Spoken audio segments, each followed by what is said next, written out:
if cow's milk has so much calcium, then where do cows get their calcium from? Given, like we said before, it's another essential mineral. It needs to come from our diet. Our bodies can't make it, just like the cows. So cows are just roaming around eating grass. Where are they getting it from? Comes from the soil. Welcome back to part 4 of our series, and today we're going to be talking about calcium.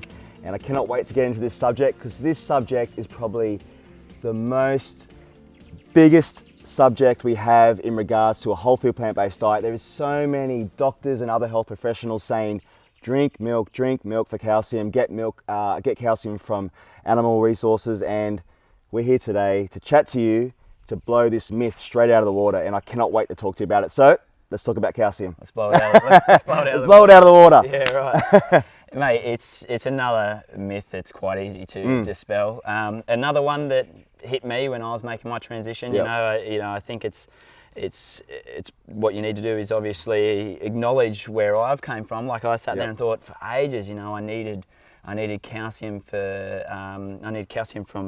dairy. I was brought up that way.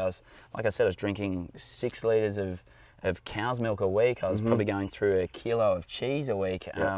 Once I started studying the impact of the dairy industry on the planet and on the animals and also on the human health, then I was really left with no other rational choice other than to start making that transition away from dairy. And cheese was probably one of the hardest things for me to wean myself off. It's an addiction, and food is an addiction, and that's the hardest thing for people. We crave it. The food companies know this. They play on it. So we crave high calorie foods like dairy, cheese, sugar, meat, and our brains want that. So it is hard to wean yourself off it, but I think it's probably one of the best things you can wean yourself off in terms of the planet. But so let's talk about calcium. We've got this obsession with calcium. So people say to me all the time, well, you need calcium from dairy. And I thought, well, someone said to me once, if cow's milk has so much calcium, then where do cows get their calcium from? Given, like we said before, it's another essential mineral. It needs to come from our diet. Our bodies can't make it, just like the cows. So cows are just roaming around eating grass. Where are they getting from? Comes from the soil. So it's I think the 5th most abundant, like we said. So iron was like the 4th most abundant. Calcium's the 5th most abundant. So it's everywhere. It's everywhere. There's heaps of calcium in our soils. Now, what do we need calcium for? So everyone will tell you, well, you need calcium to have strong bones. And what do we need strong bones for? Well, we need strong bones so we don't break our leg or we don't get osteoporosis. And as we're getting older, it becomes more important. But the research doesn't really sort of support this. I've got mates who's an orthopedic surgeon who will tell you that, if we supplement people with calcium supplements who have fractures or who have osteoporosis and things, then it doesn't actually give us that. It doesn't actually benefit the bone strength. So this is in people who actually eat an adequate calcium. There potentially might be a benefit for supplementing with calcium in people who are deficient in calcium, but it is incredibly hard in our modern society to be deficient in calcium. There is calcium in absolutely everything. So there's so much calcium in green leafies, and and the other place where you'll get calcium, and sure, it's fortified, but it's in soy milk as well. So there's plenty of it in some of the soy milks. You just need to check the label and make sure you're getting. You've got a soy milk that actually is fortified. I drink Vitasoy. I'm not sponsored by Vitasoy, but that's what I drink. I think one of the biggest surprises for me, especially when I was transitioning to a whole food plant-based diet, was the amount of calcium in so many different plant foods was phenomenal. It blew my mind away. Like, it was almost impossible for me not to get calcium from a whole food plant-based diet. And the other question I've actually got for you is, so osteoporosis is quite prevalent in westernized countries such as Australia, America and other westernized countries. And these are countries that are consuming the highest amount of milk or cheese. And why is it that people that are consuming such high amounts of dairy products are actually getting osteoporosis and other, I guess, things related to calcium disorders or deficiencies? Yeah, look, it's a very good question, and that's it's another question I ask myself is, you know, if we're drinking so much dairy and getting so much calcium, then why are we got so much osteoporotic fractures and things like that, even compared to places in like Japan and stuff like that who don't have the same sort of rates as us, and they don't even really consume much dairy at all. So it's a really good question. There are sort of theories out there on it, but you know, it's all. I don't think I haven't come across anything that's given us a specific answer. But you know, like I said before, we complicate everything.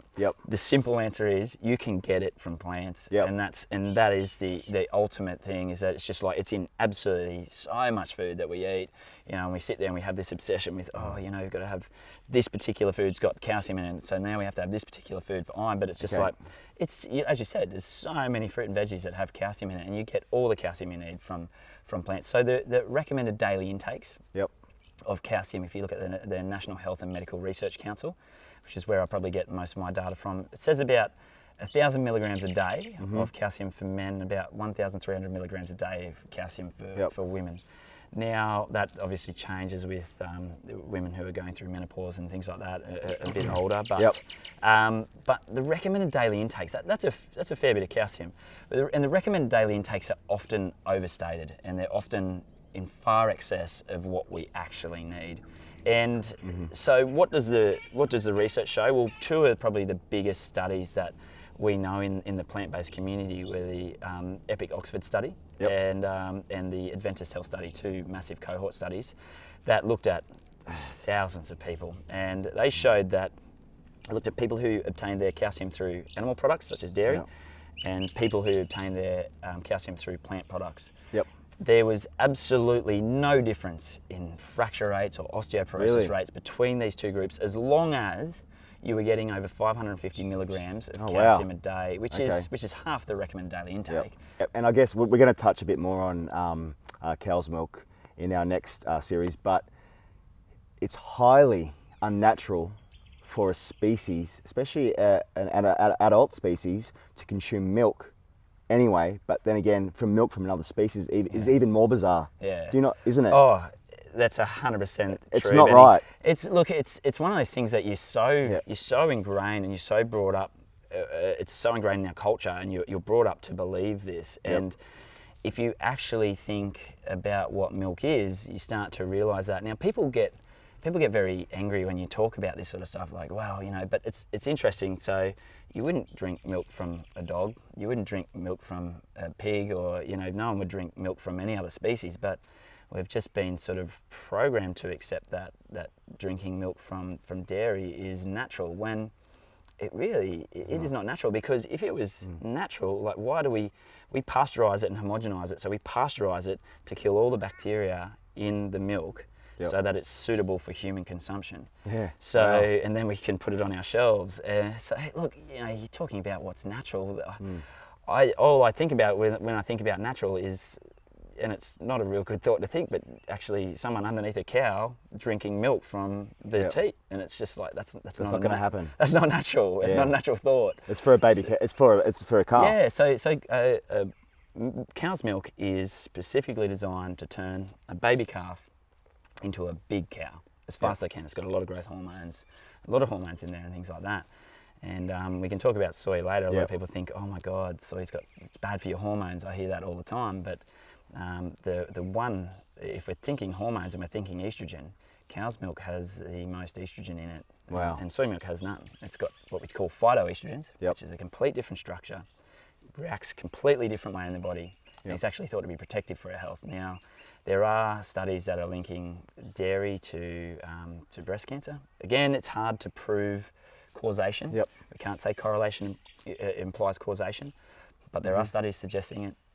And I just think, well, if I can get a milk from a plant, I'll just drink it from the plant. It's better for the environment, it's better for the animals, it's better for me. I 100% agree with that. And that takes us to, I guess, our next topic, which again is another great topic. It is soy milk versus cow's milk. And I know this is a topic that you've recently put on another account, and I'm really looking forward for you chatting about this. So stay tuned for episode 5, talking about soy milk versus cow's milk. Stay tuned.